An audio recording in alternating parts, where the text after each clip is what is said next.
갈라디아서 17번째 시간이고 따라 행하라라는 제목으로 이 5장 16절에서 26절 말씀을 3번 정도 함께 말씀, 첫 번째 시간으로 따라 행하라는 제목으로 한번 말씀드리겠습니다.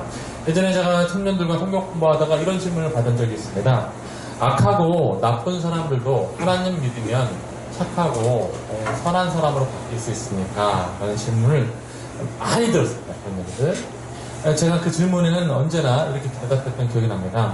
그런지 누구든지 그리스도 안에 있으면 새로운 피조물이라 이전 것은 지나갔으니 보라 새 것이 되었도다 라는 말씀으로 당연히 그럴 수 있다라고 얘기를 해줍니다. 그러면 그 청년은 이렇게 질문하죠. 교회 안에는 저한테 그런 질문을 하기 위해서 그런 질문을 했던 것 같아요. 교회 안에는 착하고 선한 사람들만 있는 것은 아닌 것 같습니다. 그 얘기를 하려고 이런 질문을 했던 것 같아요. 그 질문에는 제가 딱히 대답을 하지 못했습니다. 왜냐하면 저조차도 교회 다니고 나서 착하고 선한 사람이 되었다라고 말할 수 없기 때문에 저도 그런 교회 안에서의 생활, 저 생활, 그런 사람들 많이 봐왔기 때문에 청년의 질문의 의도가 뭔지를 알고 있었기 때문에 선뜻 제가 적절한 답변을 찾지 못했습니다. 사람들에게는 옛 습관으로 원화가려는 회귀 본능이 있습니다.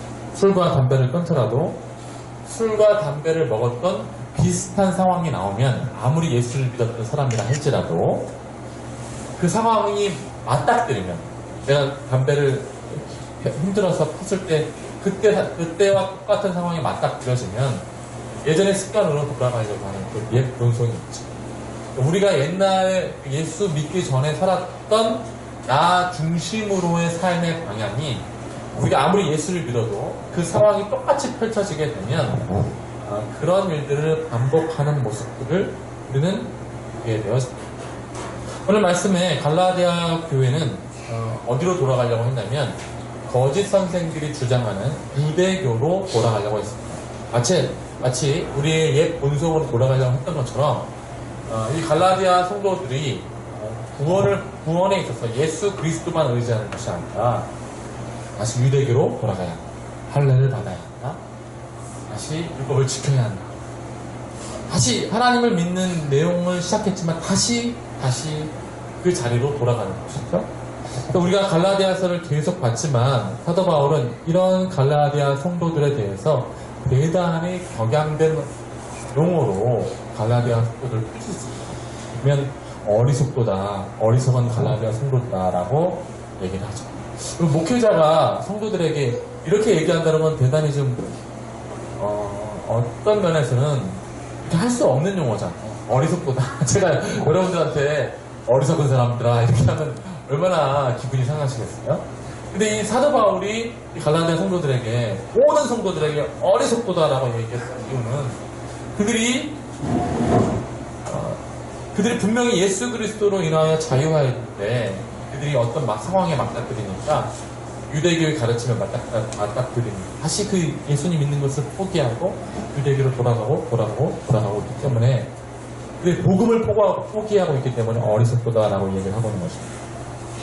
그 성도들을 보고 이 갈라디아서를 거의 맞춰가면서 사도 바울이 마지막으로 이 유대교로 돌아가려고 하는 그들에게 대해서 권면하고 있는 내용. 어리석도다라고 권면이라기보다는 아주 격앙된 언어로 훈계하고 있는 장면이 오늘 본문에 나오는 것이죠. 첫 구절에 이렇게 얘기합니다. 16절 내가 이르노니 내가 지금까지 너희들을 가르쳤고 키워왔고 양육했던 내가 증인된 내가 이르노니 너희는 성령을 따라하라. 그리하면 육체의 욕심을 이루지 아니하리라. 라고 사도 바울이 이 성도들에게 다시 옛날의 나로 돌아가려고 하는 그 육체의 본성을 따라가는 사람들에게 성령을 따라 행하라 라고 답을 주고 있습니다. 왜 성령을 따라 행하라 라고 얘기하냐. 이게 성령이 육체의 본성을 이길 수 있는 성경이 제시하는 유일한 힘이기 때문입니다. 유일한 힘입니다. 다른 힘이 아니라 성령의 힘만이 육체의 본성으로 돌아가는 것을 막을 수 있는 유일한 힘입니다. 자, 17절 한번 보겠습니다. 17절은 우리의 상태를 마치 이렇게 엑스레이 찍은 것처럼 찍어서 우리의 상태를 보여주기는 본문이거든요. 자, 한번 17절 다 함께 한번 읽어보겠습니다. 시작. 육체의 소욕은 성령을 거스르고 성령은 육체를 거스르니 이 둘이 서로 대적함으로 너희가 원하는 것을 하지 못하게 하려 합니다. 아멘. 지금 우리의 상태는 어떤 상태냐면 우리 이렇게 엑스레이를 찍었을 때 육체의 소욕과 성령의 소욕이 함께 대적하고 있는 우리 안에서 함께 치열한 전투를 싸우고 있는 그런 상태예요. 우리가. 성경이 우리를 그렇게 엑스레이 찍습니다. 그래서 이 다른 말씀에 보면 성령을 불러 모셔야죠. 데살로니가전서의 말씀에 보면 성령을 소멸하지 말라라고 하죠. 그러니까 우리 안에 육체의 소욕이 있고 성령의 소욕이 있는데 신자에게는 성령이 활활 타올라서 육체의 소욕을 다 태워버리는 거예요. 근데 만약에 신자 안에 이 성령의 소욕이 활활 타오르는 것이 아니라 불처럼 활활 타오르는 것이 아니라 불씨만 남으면 육체의 소욕이 아주 왕성해져요. 그리고 거의 예수 믿기 이전에 자연인과 흡사한 상태로 갑니다. 저와 여러분이 지금 엑스레이를 찍었는데 분명히 이런 상태, 원하는 것을 하지 못하게 하는 이 상태인지 아니면 성령의 불이 활활 타올라서 사도 바울이 경험했던 것처럼 육체의 소욕을 누르고 있는 그런 상태인지 우리가 한번 스스로 되돌아봐야 됩니다. 하나님이 지금 다 여러분들의 엑스레이를 찍어보시고 어떤 상태인지 분명히 아시는 것이죠. 자, 한번 다르게 한번 생각을 해보겠습니다. 여러분, 자동차는 중립적입니다. 무슨 말이냐면 자동차 기어 중립을 얘기하는 것이 아니라 지난번에 한 2년 전에 브라질의 한 남부 도시에서 자전거 타기 행사가 있었습니다. 자전거를 이제 자동차 환경 오염이 있으니까 자전거를 타자라는 운동이어서 모든 사람들이 다 자전거를 끄고 나왔어요. 근데 어떤 한 BMW 운전자가 다 사람들이 자전거 타고 나오는 상황에 자동차를 끌고 왔는데 자전거 타는 사람들이 막 뭐라고 했던 거예요. 자전거를 이 캠페인을 하고 있는데 자동차를 끌고 왔다. 이 사람이 이제 열이 받아. 그래서 열받아서 순식간에 속도를 올려가지고 자전거 타는 사람을 다 치고 올라갔어요. 무려 그때 40명 정도가 크게 다치고 죽고 막 그랬던 일들이 있어요. 그래서 경찰에 잡혔을 때 이제 그 사람한테 왜 그렇게 했느냐라고 이렇게 얘기했더니 제가 얘기한 대로 이 자전거 탄 사람들이 자기가 자동차를 끌고 왔다고 뭐라 하는 바람에 순간적으로 이렇게. 자, 자동차는 중립적입니다. BMW는 좋은 중립적인 차예요. 하지만 이 BMW를 누가 운전하는자에 따라서 그 차는 살인의 도구가 되기도 하고요. 또 BMW를 끌고 여기 와서 교회 오면 좋은 마음을 가지고 교회에 오기 위해서 끌고 오면 그 차는 좋은 도구로 쓰여집니다. 차는 중립적이나 그 차를 운전하는 사람이 차에 대한 중립적인 성격을 결정하는 것처럼 저와 여러분이 가지고 있는 신자의 몸은 자연인이 아니라 이 신자로 변한 우리들의 몸은 중립적인 상태입니다. 이해되시죠? 그러나 여기 나와 있는 육체의 소욕과 성령의 소욕이 우리를 드라이브 할 때가 있는데 육체의 소욕이 우리를 드라이브 할 때는 그것이 살인도구, 하나님의 심판을 향한 사망의 도구로 달려가는 그런 운전을 해가면서 가고요. 반대로 성령의 소욕이 우리를 드라이브하면 하나님이 영광 받으시기에 부족한 없는 상태로 우리를 인도해 가요. 그러니까 우리는 여러분이 여러분의 몸을 주장한다라고 생각하시는 그건 대단히 여러분들이 기독교를 오해하고 있는 지금 몸은 예수 믿고 난 이후의 몸은 그 전의 몸은 중립적이지 않았으나 예수 믿고 난 이후의 몸은 중립적입니다. 우리 안에 육체의 소욕이 존재하고 성령의 소욕이 함께 존재하는 생각. 육체의 소욕이 어떻게 우리의 몸을 나쁘게 사망에 이렇게 너희가 원하는 것을 하지 못하게 한다는 이 길로 인도하는지 그 메커니즘을 잠깐 보도록 하겠습니다. 자, 사울 얘기를 한번 해볼 텐데요. 사무엘상 18장으로 한번 가보겠습니다. 사무엘상 18장. 자, 이 내용은 여러분 잘 알고 있는 내용입니다. 여기 다 나와 있습니다. 오늘 제가 친절할 때 있잖아요. 친절하게. 사무엘상 18장은 이제 막 다윗이 골리앗을 물리치고 이스라엘 군대가 블레셋과의 전쟁에 큰 승리를 거두고 돌아오는 때였어요. 사울도 기분이 좋고 다윗도 기분이 좋은 때. 모든 이스라엘 백성들이 좋은 중립적인 상태였어요. 근데 18장 6절에 제가 읽었습니다. 무리가 돌아올 때에 그 다윗이 블레셋 사람을 죽이고 돌아올 때에 여인들이 이스라엘 모든 성읍에서 나와서 노래하며 춤추며 소고와 경선을 가지고 왕 사울을 환영하는데 사울도 이때까지는 기분이 좋았죠. 중립적인 상태였어요. 7절에 보면 여인들이 떠나며 노래하여 이르되 사울이 죽인 자는 천천히요 다윗은 만만이로다 한지라. 그러니까 여기서 이제 사울은 죽인 자는 왕이니까 천천히 해주고 다윗은 만만을 해준 거예요. 8절을 읽어보세요. 8절을 다 함께 한번 읽어볼까요? 시작. 사울이 그 말에 불쾌하여 여기까지. 자 보세요.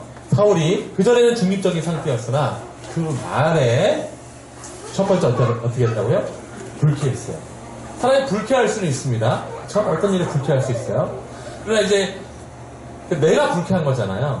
내가 불쾌한다는 것에 대해서 불쾌를 누르면 되는데 내가 불쾌한 나를 더욱더 집중해서 생각하다 보면 그 다음에 어떻게 되냐면 심히 노하게 됩니다. 불쾌할 수는 있어요. 하지만 불쾌한 것이 어떤 진노의 마음을 갖게 한다든가 화를 내고자 하는 마음으로 가진 않아요. 그 마음을 차단하지 않는 이상 그렇게 가진 않아요. 그 마음을 차단하면 안 가거든요. 근데 그 마음을 계속해서 오픈하면 이렇게 갑니다. 그 다음 우리 다윗에게는 다 읽어볼게요. 시작. 다윗에게는 만만을 돌리고 내게는 천천만 돌리니 그가 더 얻을 것이. 자, 그 다음 문장에 사울이 생각했던 이 내용들. 그가 더 얻을 것이 나라 말고 무엇이냐 하고라는 이 내용이 다윗이 정말로 나라를 원했습니까? 안 원했던 거죠. 이거는 사실입니까? 팩트예요? 거짓이에요? 사실이 아니에요? 거짓이죠. 그죠? 다윗에게 만약에 지금 다윗에게 물어봤으면 이건 진짜 제가 언제 나라를 원했겠습니까? 라고 깜짝 놀라는 거죠. 하지만 사울이라는 사람이 혼자 육체의 본성이 생각하여서 먼저 불쾌했고 노하게 됐고 사실이 아닌 생각을 사실로 만들어서 사실로 받아들였습니다. 그렇죠? 하나하나씩 단계가 발전했죠? 그 다음 9절 말씀을 다 함께 한번 읽어보겠습니다. 9절 시작. 그날 후로 다윗을 주목하였더라. 아멘. 여기 주목했다는 표현이 영어 성경이 이렇게 나옵니다. 영어 성경 9절을 표현하면 영어 성경 보여주시나요? 네. 영어 성경은 나오나요? 네. 자, 다 함께 한번 읽어보겠습니다. 시작. And from the time on Saul had on jealous day. 되겠습니다. 그러니까 질투하는 마음을 가지고 주목했다는 마음이 이제는 다윗을 향해서 처음에 불쾌했다. 그 다음에 노했다. 그 다음에 다른 사실을 받아들인 다음에 그 다음부터 다윗을 어떻게 했냐면 질투.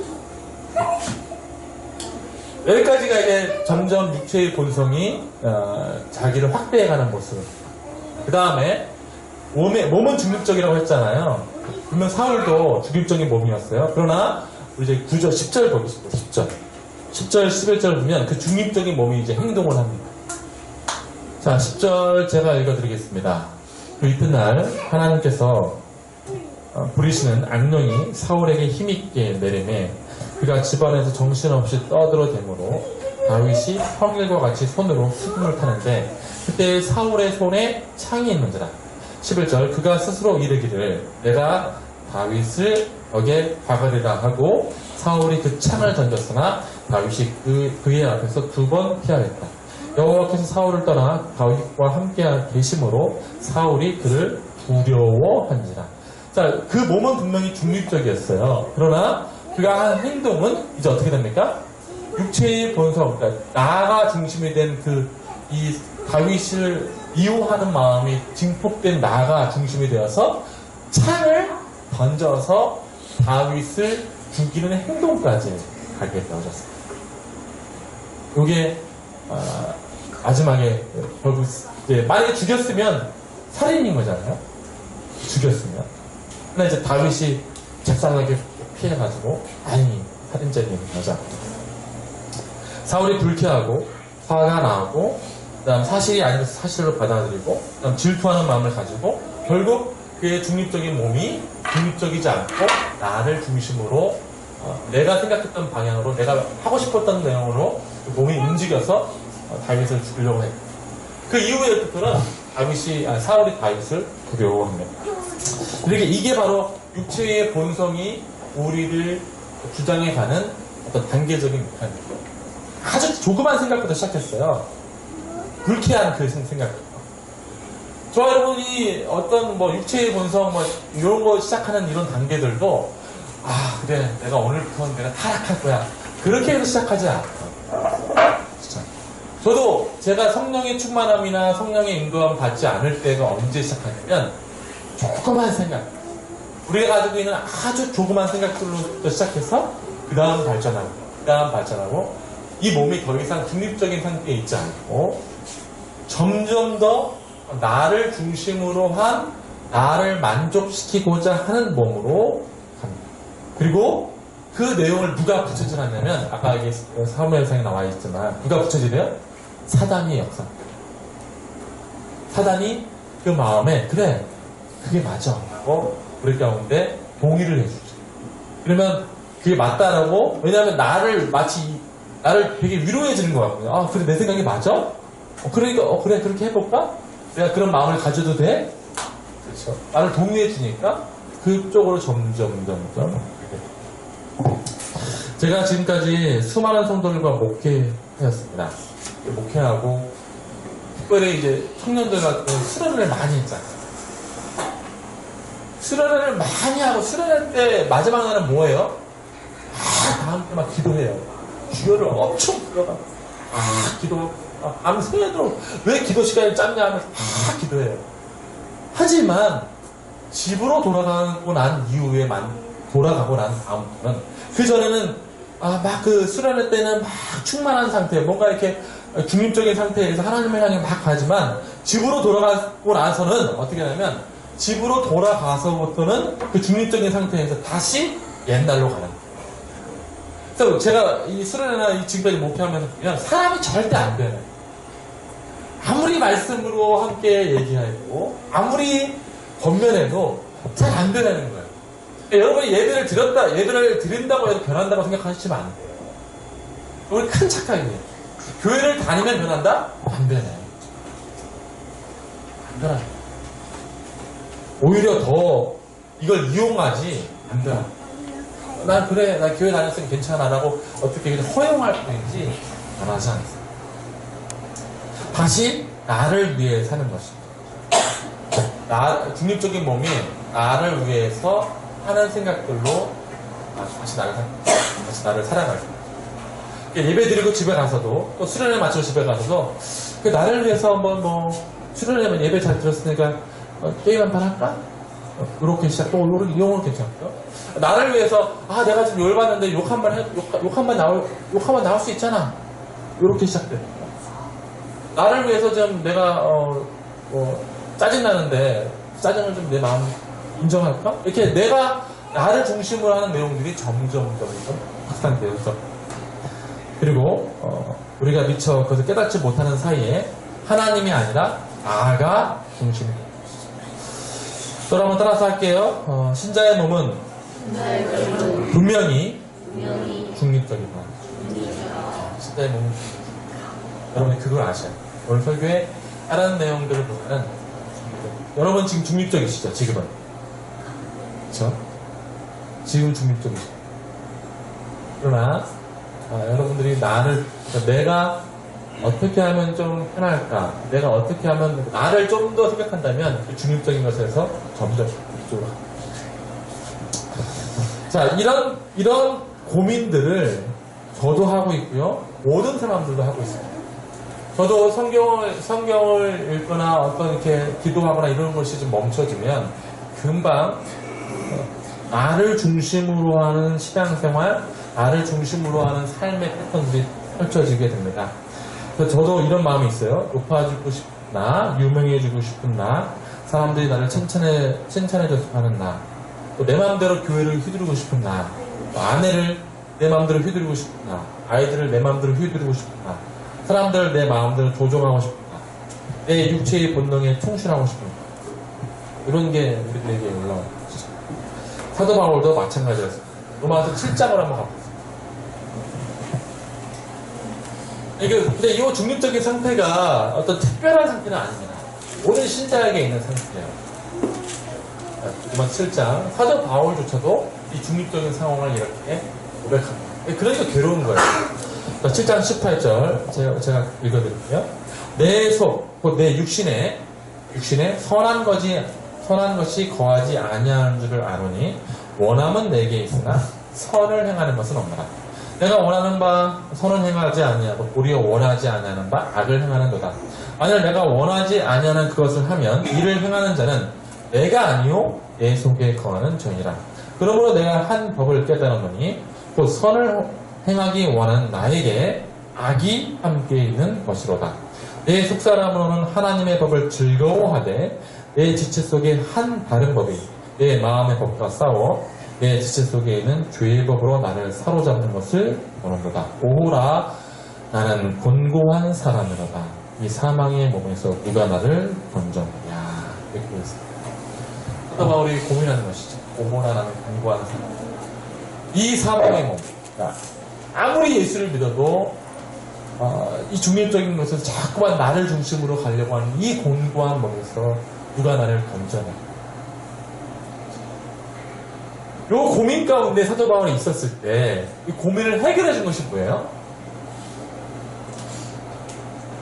누가 나를 건져내냐 라는 이 고민을 사도 바울이 심각하게 했을 거 아니에요. 이 심각한 고민에서 사도 바울의 해결책으로 지금 가지고 자기가 경험한 것이 뭐냐. 그게 오늘 본문의 성령을 따라 행하는. 그러니까 여러분 보세요. 그러니까 내가 선을 행하려고 했으나 선을 행할 능력이 없다라고 했잖아요. 여러분들이 선을 행하려면 안 돼요. 당연히 안 됩니다. 사도 바울이 이 심각한 고민 가운데 그가 내린 결론은 성령을 따라 행할 때 그가 가지고 있는 모든 어떤 육체의 본성과 중립적인 본성에서 벗어나려고 하는 그 나를 중심으로 하는 내용을 그가 극복해 본 것이죠. 그래서 성령을 따라 행하라라고 얘기를 합니다.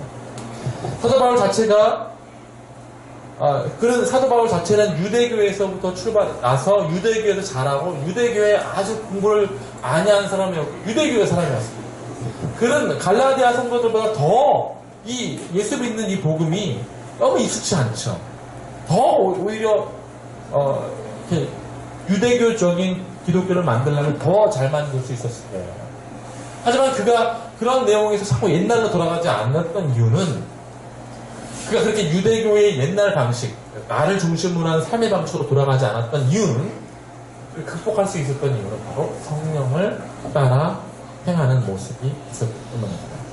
바울 안에 있는 성령이 활활 타올라서 바울이 어떤 상황에 있든지 그에게 하나님을 향한 소망을 주고요. 어떤 어려움이 있든지 하나님만을 아버지로 바라보며 그런 어디서든지 당당했고 어디서든지 강했으며 오직 성령을 따라 행했습니다. 그것이 우리에게 이 사도 바울이 던져주고 있는 메시지가. 자, 우리 25절 오늘 본문 25절을 다 함께 한번 읽어보겠습니다. 25절 시작. 만일 우리가 성령으로 살면 또한 성령으로 행할지니. 아멘. 우리가 성령으로 살면 또한 성령으로 행할지니라고 나와요. 사도 바울이 직접 경험한 것이에요. 사도 바울이 성령을 따라 행했더니 성령으로 행할지는 내용들의 삶이 가득하더라. 더 이상 이 중립적인 몸이 옛날 본성으로 끌려가는 내용의 삶을 살지 않더라 라고 자기 경험담 안에서 갈라디아 성도들에게 권면하고 있는 것입니다. 사랑하는 성도 여러분, 성령 안에서 행하시기를 주의 이름으로 축원드립니다. 자, 그러면 이게 이제 문제죠. 성령 안에서 행한다는 것이 무엇이냐. 여러분, 이 성경을 읽어보면 하나님의 음성을 이렇게 표현하는 그런 모습들이 있잖아요. 하나님의 음성을 표현할 때 성경은 뭐라고 표현하냐면 다니엘서 이런 말씀 계시록 이런 말씀에 보면 성령 하나님의 음성을 아는 물소리에 들려. 이 계시록 제가 보여드렸나요? 계시록 보여드리면 예, 계시록 이 예수님의 모습을 이렇게 요한이 보고 난 모습인데 초대사의 인자 같은 이가 발에 끌리는 옷을 입고 가슴에 띠를 띠고 그의 머리와 털의 희기가 흰 양털 넣고 눈 같은 거 그의 눈은 불꽃 같고 그의 발은 풀무불에 단련한 빛난 주석 같고 그의 음성은 아는 물소리와 같다 라고 이렇게 그 하나님의 음성을 이렇게 묘사하거든요. 구약적인 표현이에요. 많은 물소리. 우리 한 많은 물소리를 한번 생각해보자. 제가 뭐 예전에 좀 말씀드렸긴 했지만 좀 많은 물소리 경험해봤잖아요. 저도 어렸을 때 저희 부모님과 계곡으로 캠핑을 간 적이 있어요. 저희 어렸을 때는 왜 맨날 산행을 갔는지 몰라요. 그때는 콘도가 없었나? 무조건 산에 텐트를 치고 놀았어요. 저희 어렸을 때 두 번 정도 갔었는데 그 높이를 벗어 올라가가지고 텐트를 쳤는데 그날 밤 새벽에 비가 왔어요. 비가 와서 처음에는 우리가 저 어렸을 때니까 제가 중학교 때였기 때문에 한 요 정도 되는 물 정도였는데 이제 비가 왔기 때문에 이제 다 갑자기 잠에서 깬 거예요. 근데 비가 오는 상황에서 순식간에 물이 차더라고요. 순식간에.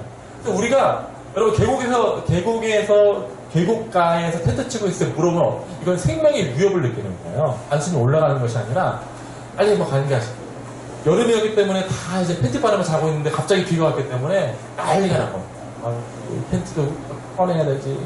근데 이제 저 어렸을 때였기 때문에 저거 치울 일은 없었지만 저희 아버지가 이제 막 치우시면서 저한테 소리를 지르는 거죠. 야, 옮기라. 근데 비 오죠. 막 계곡에서 물 떨어지죠. 하는 그 많은 물소리 때문에 그 생명의 위급함을 우리 아버지가 분명히 느끼면서 막 자식들을 위로 올리려고 막 하는 그 상황 속에서 아버지 목소리가 들리지는 않아요. 그래서 심각해. 심각해서 우리 어머니도 막 하는데 들리진 않아. 그만큼 물소리가 많아지면 그 다른 그 전에 자질구레했던 생활 소리가 컸었지만 그런 소리가 들리지 않아. 그런 내용들의 많은 목소리가 있잖아요. 우리 삶도 마찬가지예요. 중립적인 우리가 몸이라고 했잖아요. 몸은 중립적이니까. 그러나 지금 여러분들과 저희가 어떤 메커니즘을 사냐면 하나님의 음성을 많은 물소리를 들은 사람은 거기에 민감하여서 훈련한 사람은 이거를 들을 수 있어요. 많은 물소리. 웅장하여서 나를 압도하는 그 물소리를 들을 수 있어요. 그러나 이 성령을 소멸하고 성령을 활활 타오르는 그 불로 듣지 않았던 사람들이 그걸 민감하지 않을 때는 이걸 많은 물소리를 못 듣는 거예요. 그저 내가 여기서 밥해 먹었던 소리, 내가 내 코털을 달걀달걀 했던 그 소리, 나를 중심으로 했던 그 소리만 들었거든요. 그게 우리의 삶의 모습이에요. 그러나 하나님의 음성은 많은 물소리이기 때문에 이걸 들으려고 노력하는 그 내용의 삶이 펼쳐지는 순간 압도하며 여러분들에게 하나님께서 말씀하시고자 하는 것들을 충만하게 부어주십니다. 어제도 제가 그 저녁에 설교를 다 준비 끝나고 제가 보통 설교 준비 끝나고 이제 기도를 하잖아요. 근데 어제 그러는 거예요. 제 안에 중립적인 몸이 그러는 거예요. 오늘 좀 바빴지, 피곤했지. 오늘은 좀 조금만 기도하고, 내가 축구도 하는데 축구를 해야겠다. 조금만 기도하자. 이런 마음이 들고요. 한편으로는 많은 물소리로 이렇게 저한테 마음을 주시는 거예요. 성도들을 생각해봐요. 성도들을 생각해야지. 성도들 한 사람 한 사람이 말씀으로 깨어 있어야지. 기도해야지. 저한테 막 계속. 저는 한편으로는 마음속에는 나를 중심으로 하는, 그래, 좀 쉬자. 기도 조금만 하자. 하나님께서 저한테 많은 물소리로 저로 하여금 그러니까 여기에 굴복할 수 있는 마음을 주시는 거죠. 그래서 결국 기도를 좀 많이 했어요. 하나님한테 기도하면서 나아가고. 우리 삶 안에 하나님께서는 많은 물소리로 우리 가운데 함께 하십니다. 고린도전서 3장 16절에 이렇게 말씀하십니다. 너희가 하나님의 성전인 것과 하나님의 성령이 너희 안에 거하시는 것을 알지 못하느냐. 여러분과 저는 성전이에요. 성전에서 우리들의 목소리가 주장할 게 아니라 하나님의 목소리가 우리의 삶을 컨트롤하고 주장하셔야 돼요. 문제는 저와 여러분이 계속해서 이 몸뚱아리를 중립적인 것이 아니라 내 거라고 생각하니까 그게 문제예요. 그게 문제예요. 집에 가서 다 내 거라고 이제 사용할 거 아니에요. 오늘 이제 예배 끝나고 돌아가면 바로 내 거야, 이거는. 그러니까 수련회 끝나도 예배를 맨만 들어도 우리가 변하지 않는 이유는 내 거라고 생각하면 돼요. 그러니까 성령의 소리가 많은 물소리처럼 안 들리죠. 성령은 그렇다고 방언하고 이런 것도 중요하지만 그런 내용보다 우리의 생각을 지배하고 우리의 생각을 이끌어 가시는 내용이 더 중요합니다. 그래서 아까 사울처럼 그런 메커니즘에 안 걸리고 단절시킬 수 있는 내용을 성령이 주시는데 우리가 나를 중심으로 이 몸이 내 거라고 생각하니까 내가 자꾸만 허용하잖아요. 그래 내가 불편하니까 내가 욕하고 싶어. 내가 불편하니까 내가 짜증내고 싶어. 내가 졸리니까 내가 잘 거야. 내가 게임하고 싶어. 내가 게임하고 싶어. 내가 하고 싶은데 내 몸인데 아니라고. 여러분께 아니라 중립적인 거라. 그 안에 치열한 싸움이 있다. 이 성령의 소리에 민감하시고 이 성령의 소리를 들으려고 하는 그게 바로 신앙생활. 이거는 이거는 이제 민감해야죠. 여러분 발꿈치 그 뒤쪽 부분에 보면 발 뒤꿈치에 보면 거기는 다 뭐가 있어요? 흑연상이 있잖아요. 거기는 이렇게 콕 찍어도 잘 알아. 이건 뭐예요? 그만큼 단련했다는 거죠. 민감하지 않다는 거예요. 성령도 마찬가지예요.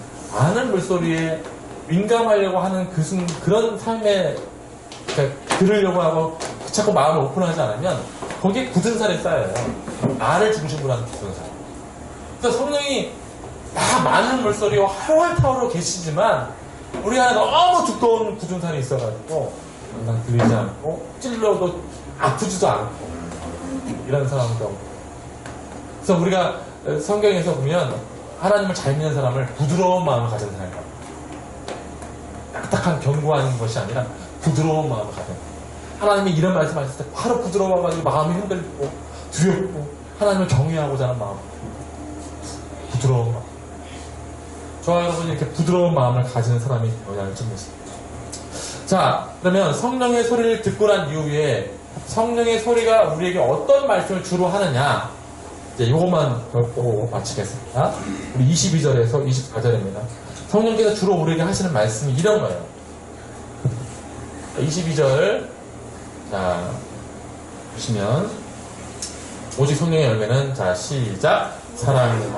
오직 성령, 여기서부터 오직 성령의 열매는 사랑과 희락과 화평과 오래 참음과 자비와 양성과 충성과 온유와 절제니 이 같은 것을 금지할 법이 없느니라. 아멘. 그 전에 넘어가시면, 자, 사랑, 요거는 이 성령의 열매들을 보시면 나를 중심으로 하는 것이 없어요. 그 전에 육체의 본성이 중심으로 된 건 내가 중심이 돼서 내가 하고자 하는 일을 하는 거거든요. 성령의 중심은 다 나를 비우고 내가 아니라 하나님이 드러나는 거예요. 누굴 사랑하래요. 이렇게 성령께서 우리에게 주는 마음. 나는 안 사랑하고 싶은데 사랑하라. 이렇게 말씀하십니다. 함께 기뻐하래요. 나는 안 기쁜데 기뻐하라는 게 하나님께서 주신 말씀, 마음이에요. 웃자. 다른 사람과 화평을, 다른 사람과 평화롭자. 오래 참자. 자비를 베풀자. 선을 전하자. 충성하자. 공유하지 말자. 절제하자. 이런 소리가 우리 안에 늘 올라오잖아요. 이런 소리 안 들어보신 분 계세요? 이거 절제하자, 온유하자. 이런 마음 안 들어보시던 분. 여러분 안에 성령이 계시다는 거예요. 다 있잖아요, 이런 마음. 우리 삶에 늘 올라오잖아요. 절제하자. 그 전 말씀 보여주세요. 예. 오래 참자. 자비롭자. 선을 베풀자. 충성하자. 이런 마음 다 올라오잖아요. 그런데 그걸 누가 막아요? 오래 참으려고 할 때 누가 막아요? 내가 막죠, 내가. 나를 중심으로 아니라고. 내가 오늘 화가 났다고, 내가 오늘. 넌 좀 가만히 있으라고 하면서 부정사를 그냥 빡빡빡 만들어 놓잖아요. 다른 사람과 평안없자. 내가 화가 났다고. 이렇게 되잖아요. 함께 기뻐하자. 나 오늘 우울한데. 왜 내가 우울한데 내가 기뻐해야 돼? 하나님이 계셔? 하나님 계신 것과 내가 우울하다고 내가. 왜 그걸 자꾸 이렇게 눌러놓는 거야? 성령의 열매는 여러분 성령이 우리 가운데 주장하시고자 하는 열매는 분명합니다. 하나님을 닮은 내용들을 주장하시고 계속해서 그 마음들이 활활 타오를 때 그걸 이제 민감해할 때 우리가 점점 더 성령의 사람으로 돼가. 사랑하는 성도 여러분, 오늘 설교 제목이 따라 행하라입니다. 따라 행하라. 네, 몸은 중립적이라고 얘기했습니다. 그러면 누굴 따라 행할지는 여러분들이 이제 여러분들 지혜와 명중으로 매일매일의 삶의 순간에 판단해야 돼요. 내가 나를 따를 것인가. 중립적인 이 육체를 가지고 나를 따를 것인가. 성령을 따를 것인가. 성령의 소리에 민감하시고 그 내용 안에서 분투하시는 여러분들 되어주기를 주의 이름으로 축원드립니다. 저는 여러분의 건면드리기를 이렇게 한번 해보세요. 제가 젊었을 때, 지금도 젊지만 죄송합니다. 20대 때 했던 얘기인데요. 저는 일기를 썼어요. 일기를 쓰거나 아니면 밤에 잘 때 여러분들 어떤 기도 하셨는지 모르겠지만 저는 보통 어떤 기도 했냐면 반성의 기도를 했어요. 회개기도라는 게 제가 그런 게 아니라 하루 아침부터 시작해서 쫙 보면 하나님 앞에 이런 내용들을 가지고 살지 못했던 하나님이 나를 주장하시고 했던 내용들, 살지 못했던 내용들이 엄청나게 많거든요. 근데 그 순간, 기도하려고 하는 순간 그걸 집중하면 그 시간에 뭐 했던 거 다 생각이 나요. 내 마음이 어떻는지. 그걸 가지고 반성의 기도를 하는 거라고요. 그걸 가지고 한번 일기를 써보는 거예요. 그럼 내가 얼마나 하나님 앞에 이 치열한 싸움에서 어떤 상태로 있는지를 볼 수 있는 거죠. 그걸 놓고 기도하셔야 돼요. 하나님, 제가 오늘 이 마음 가운데 아침에 오래 참음이 되지 않았어요. 그러니까 제 마음이 이쪽으로 많이 이미 휘둘려 있었네요. 그걸 놓고 기도합니다. 그리고 내일은 그렇지 않게 해주십시오라고 기도합니다.